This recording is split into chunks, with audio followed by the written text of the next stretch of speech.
আছে যে এত মানে ভালোবাসার মানুষ আছে আমার, তো সবাইকে অনেক অনেক ধন্যবাদ। এরপরে ফাইনাল স্টার্ট হবে, আমি হয়তো বেশিক্ষণ থাকতে পারবো না, কারণ আমার প্র্যাকটিস আছে আমার। সবাই এইভাবে আমাদের টিমের পাশে থাকবেন, সবাই সাপোর্ট করবেন আমাদের। দেখুন, একটা প্লেয়ারের খারাপ ভালো সব নিয়ে প্লেয়ার, তো সবাই ভালো থাকবেন, সুখে থাকবেন এবং আমার টিমকে সাপোর্ট করবেন।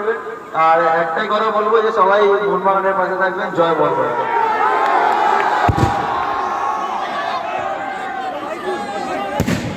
এবার ওনাকে আমরা সম্বর্ধনা জানাবো আমাদের ক্লাবের পক্ষ থেকে। একটুখানি জায়গাটা বড় করে দিলে সবাই দেখতে পায় আর কি।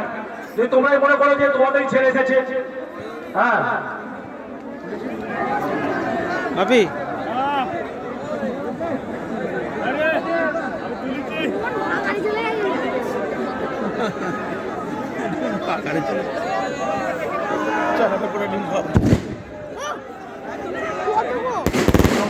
ক্লাবের পক্ষ থেকে